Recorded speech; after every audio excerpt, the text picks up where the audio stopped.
Hello everyone, and welcome back to our panel debate. We are going to be talking about improving productivity, and this is something of a holy grail for many organisations, particularly corporates in which the majority of us work. And productivity is an all-time low in the UK. The recent OECD figures put us at being really 20 years behind where we should be in terms of productivity. So it's a serious issue.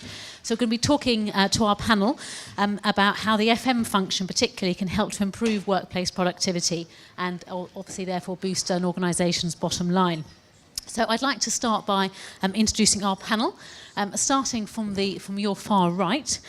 Peter Truscott is Head of FM at Fashion House Group, a former British soldier. He has more than 19 plus years experience with an international retail property development market. Next to Peter is Preston. Preston Gann is Head of Business Services and Strategy at NHS Grampian's Facilities and Estates Directorate. He has more than 14 years of experience spent in the FM profession. Now, we've had a slight change to our panel. We were expecting Adam Mason from B&Q, but Peter Terry, who is Head of FM at John Lewis, has very kindly stepped in to join us. And then next to me, we have Kevin Casey, who's Head of Procurement at the University of Manchester since 2004, having previously spent a number of years working in the NHS. So we've got a very experienced panel here. I've got a few questions. I'm going to sort of kick off the debate and get us started. But if at any time you want to raise a question, put up your hand or shout out to our panel, and we can get a really good debate going. When we talk about productivity in the workplace, we often talk about the workplace itself being a real tool to improve productivity. I don't know how many people have heard of the Stoddart Review. If you can raise your hands if you have. A couple of people. So it's a publication that the BIFM put together last year, really about raising awareness among business leaders about the importance of the workplace and as a tool to raise productivity.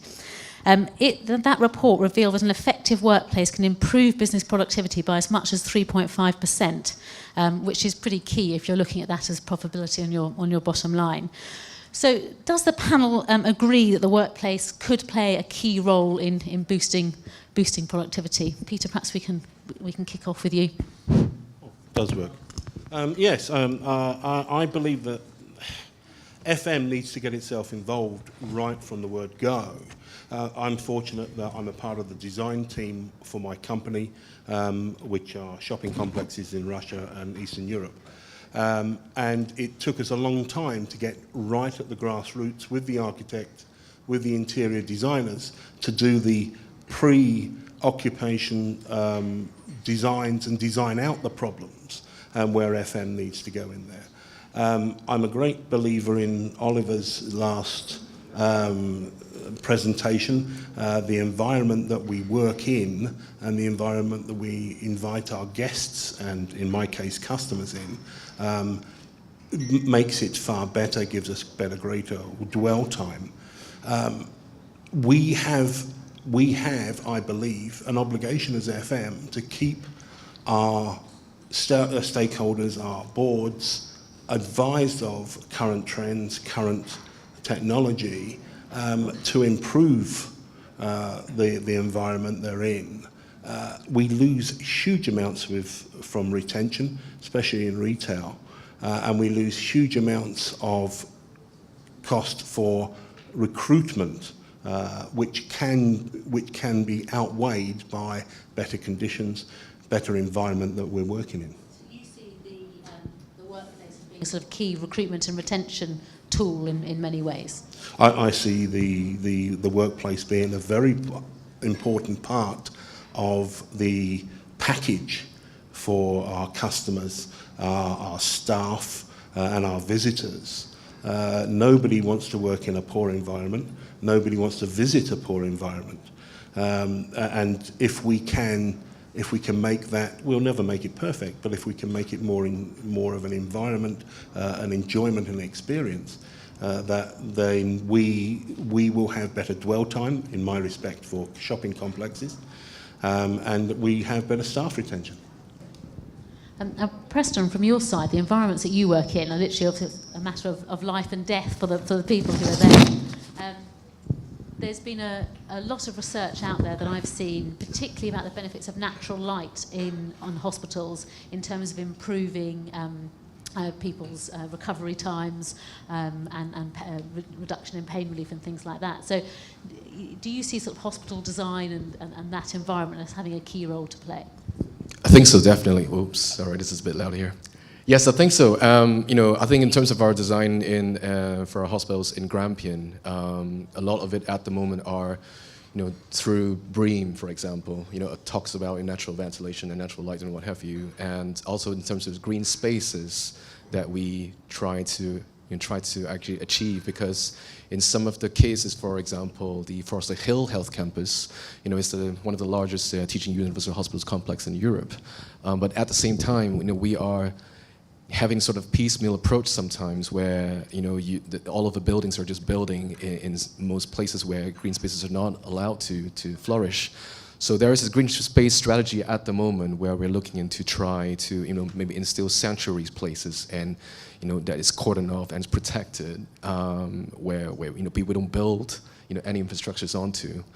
But I think also more so in terms of the children's hospital that we've got, the courtyards and the natural skylights, and also some architecture around these buildings actually does help the well-being of not just patients but also staff.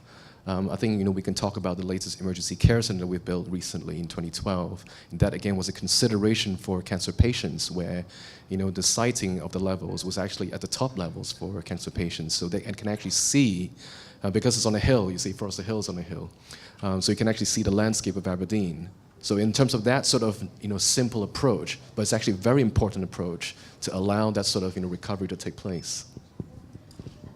You talked about staff there, but so there's a role, obviously, we talk about well-being, obviously, for patients, but for staff, the environment can hinder or boost productivity, I guess, as well. Is that a consideration? Yes, absolutely. And I think because NHS, it's a learning environment all the time, and I think, one of our values are, caring is improving, and on top of that, we have the healthy working lives. Healthy and Working Lives is a program where it focuses on the health and safety and the well-being of our staff, because that's a recognition, obviously, around how we can motivate our staff to work in where they work. And you're absolutely right, because it's a matter of life and death. But also at the same time, there isn't a proper office space in the hospitals or facilities and such where people can just be there to feel comfortable. They work everywhere. So what's very important is for us to target the staff in terms of using the environments that we've got, where we induce, programs such as the Healthy and Working Lives, where the award criteria, for example, talks about, reduced absenteeism, putting health and safety policies in place, ensuring that your managers and your staff engage to have a sort of active sort of, lifestyle, and sort of initiatives such as, balanced diets, for example, or stand-up meetings or walking meetings, simple things like that. That can actually help improve these things. Yeah. Okay, well, that's great, Peter. From your side, obviously on the retail environment, what's John Lewis's take in this area? Is this recognised, the idea that the workplace or indeed retail space improves productivity? There's two things. Stores, whether it's a John Lewis shop, whether it's a Waitrose shop, they're shopping environments. There's flows, there's operations, that have to work efficiently and all those things. But and then the office environment, campuses where partners work is very different. So if I take the retail space for a second, I guess, is that there's a difference between a good, efficient shopping mission, I guess, versus creating shops and spaces that are actually really nice to be in, and therefore they're much more of an experience as opposed to a mission. And if you get that balance right, which includes the size of the aisles, how many products you put on the shelf, the height, the lighting, where they're located, where the shop is physically located, whether it's near green space, whether it's near water, whatever. Those things all contribute to overall the right product. So there we say we can tell from our customer feedback that clearly you can measure sales and return visits and all those great things. Of course you can. It's easy measurable. But the physical feedback that you get when people talk about our shops, the environment, they like to stay there, like to stay for a coffee, they like to mooch around, they like to dwell. That's a great measure of success, because ultimately, they're staying longer with you, which means their affiliation with us is more to them, which is brilliant because it means more to us as well. So therefore, you're building a relationship up over a greater period of time that means much more than a transactional relationship. And if you go into the workspace, whether it's the head office environments, whether it's the RDCs or whatever, I mean, productivity is on everybody's minds, of course it is, and people wrap it up in different things, whether it's cost saving, whether it's efficiency, whether it's productivity. There's all of those things. And I guess there's a great big opportunity for us, notwithstanding what Peter talked about and Oliver. I mean, the truth is all of those things are very, very, very important. But unless you've got a relationship with the CFO or the people upstairs, in the boardroom, you're not going to get in there. So all of the brilliant things that can be delivered and go towards, having a total effect is absolutely, is true. And I get all of them. As I think you said, it's all common sense. It is, but actually it's not common sense. People need to educate it. People need to really understand it. And to do that, you've got to be able to get in front of people. So, the right environment will happen once all those conversations take place. It's easy to measure it after. Of course it is, but there's a lot to it, and I'll maybe come back at the end because there's an underlying thing that I guess overarches the whole topic. Okay. Kevin, from your perspective at University of Manchester, is this an issue you're facing? Are you looking at productivity both for staff and for students? Yeah, it is. In terms of higher education, we're facing lots and lots of changes. In terms of retaining students, getting people to come to Manchester, keeping staff, trying to get academics to come from over the world. These are all big challenges for us as an institution, and having the right working space for them, creating the environment where they feel comfortable, it is very challenging, and we've got a big job at the universities to make these things happen. Mm-hmm. Does the university understand? I mean, you mentioned there, Peter, sometimes bending the ear of the CFO and getting them to understand this is the biggest challenge. Is this something that university, the senior leadership team gets, the idea of the impact of the environment on people's productivity? They do, but again, with most things, it's that balance. So I think we start off, and we start off on projects. We have to have the most cutting-edge, innovative ideas.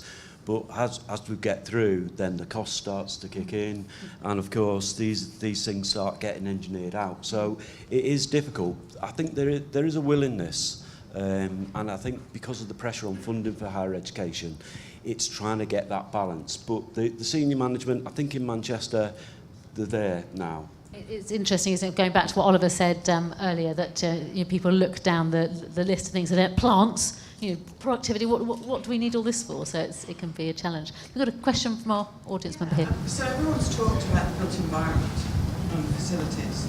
I'm really interested in the panel's view on how the services provided to people in the workplace impact their productivity. Who'd like to take that? From my perspective, an unclean environment, a dirty environment, an insecure environment is an unwelcome environment. It's got to complement the structure, the infrastructure that you've got.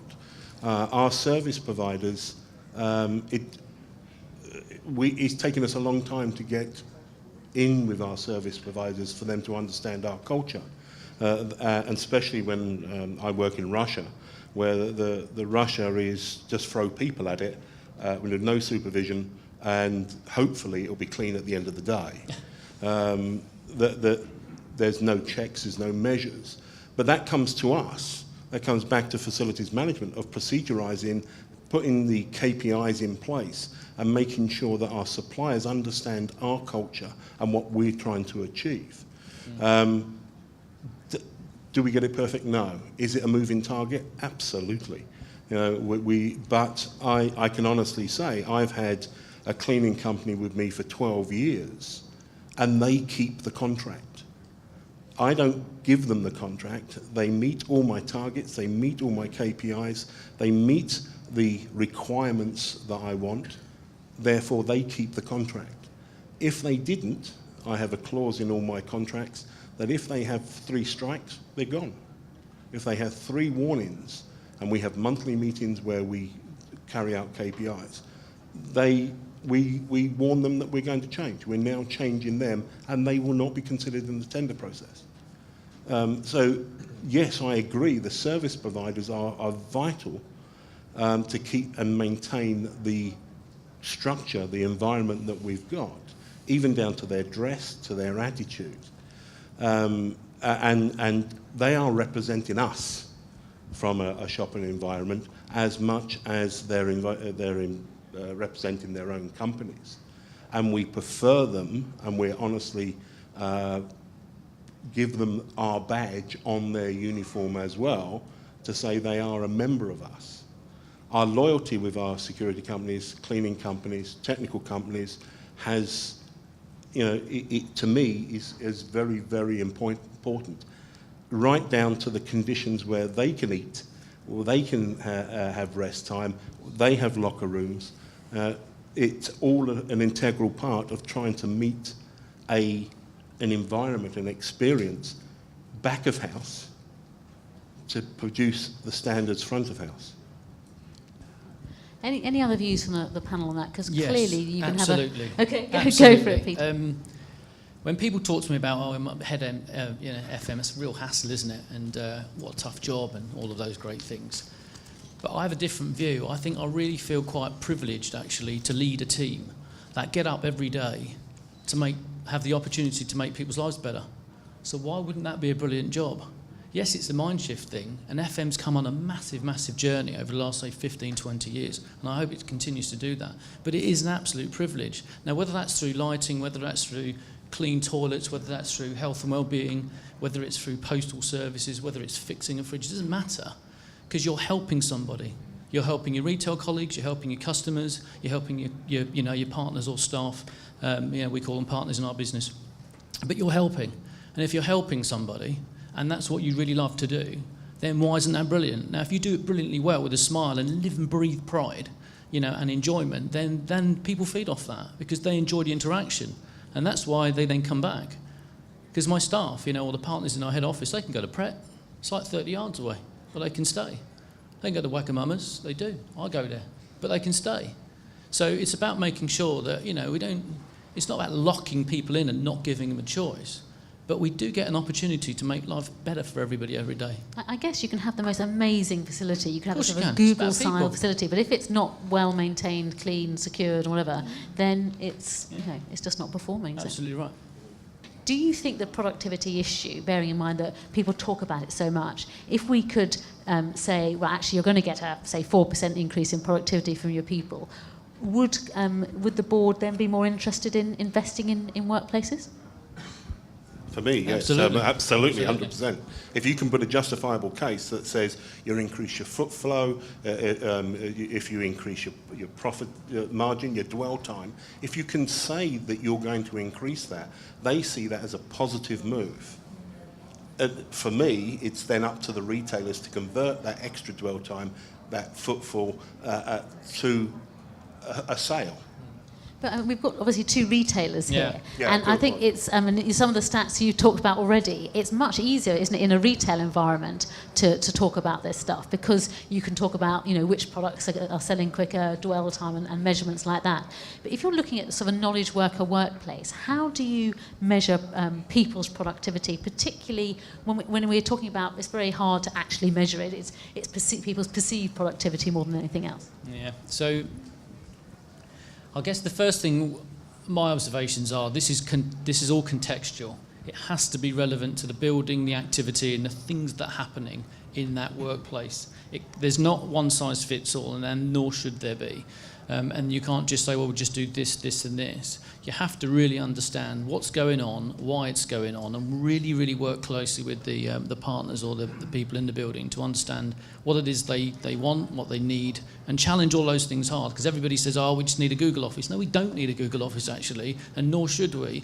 But there are certain things that we could do, should do, and will do that will help productivity. You can then obviously do the pre and post, of course. But in reality, there's a principle within John Lewis Partnerships, a principle 1, and it's long. I won't recite the whole thing, but it's about the happiness of partners. That's the number 1 principle of John Lewis Partnership. That's how it was founded.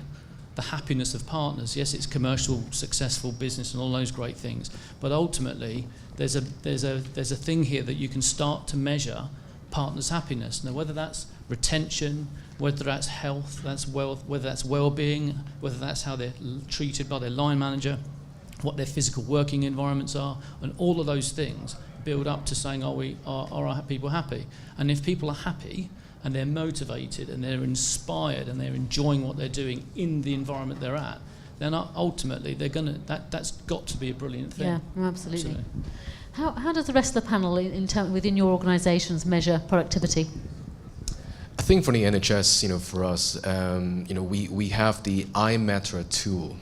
That's a staff experience improvement tool that we use, and that's measuring the sort of how they actually feel when they're doing their work, but also how their engagement with their managers and the senior managers in any organization, and how communication flows top down to them as well, and how they actually feel valued on their day to day. We're talking about porters who, move, patients from A to B. We're talking about cleaning assistants who cleans the floor every single day. Now, what is it to them that they feel value about doing that?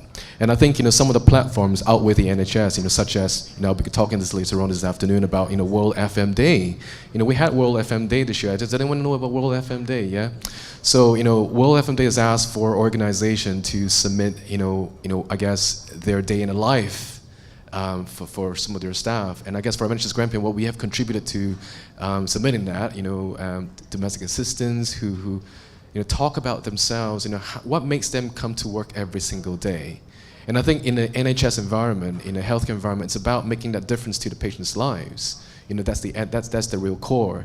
And then for them to mop the floor, cleaning that spillage, for example, or cleaning the beds, they know that bed is ready for the next person to go to being treated. And they know that, so there is this sort of mentality around that sort of positive thinking around that, I'm here to make a difference every single day waking up.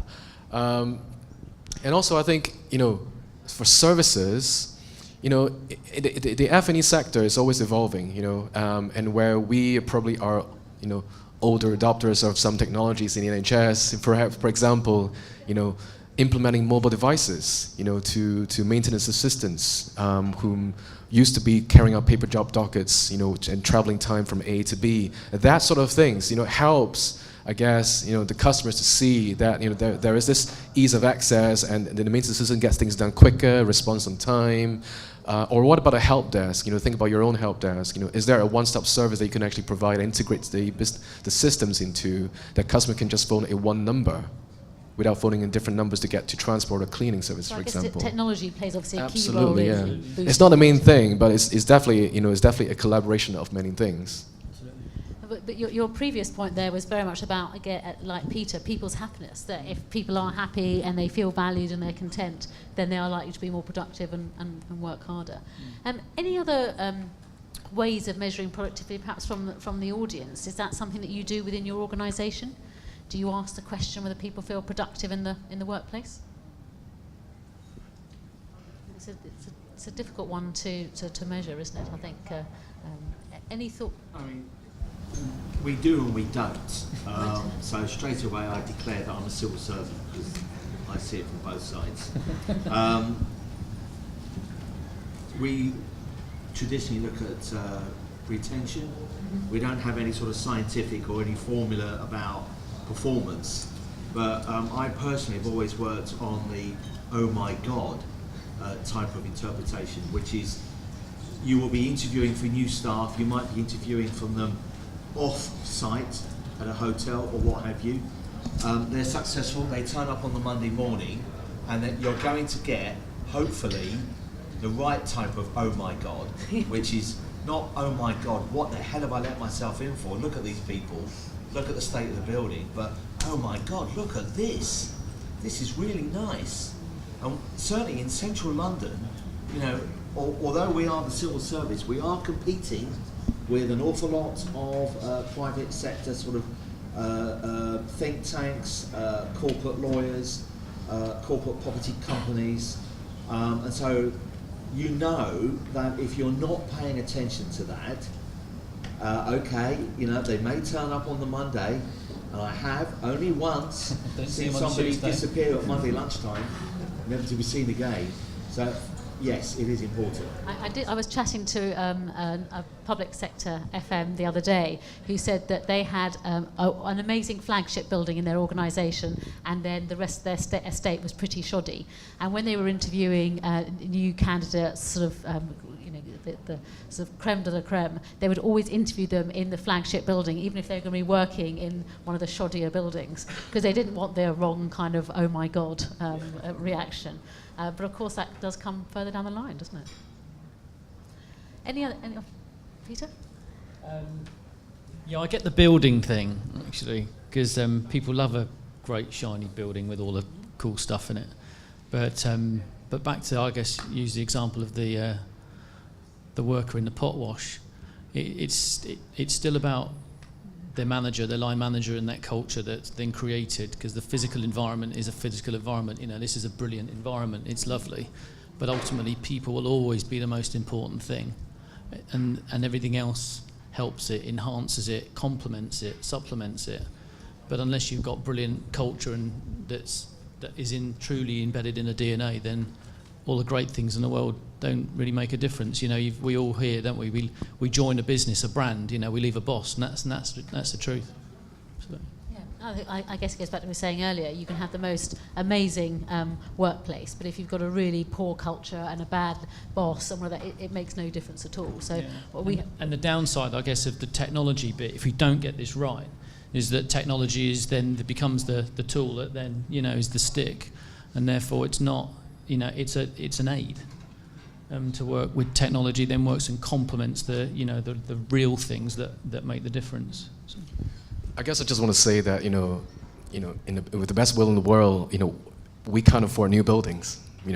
At NHS, budget cuts are just year on and year on and year on. So what do we do then? We have to make use of what we've got in terms of existing resources, technologies, and the systems that we've got, and the people that we've got, because we just can't invest in more new buildings. So in terms of our office environment, so I guess some things that we need to consider. What can we do differently to improve and enhance things? So go back to the scenario about the manager and the staff relationship, that one-to-one, the objective setting, simple things like that.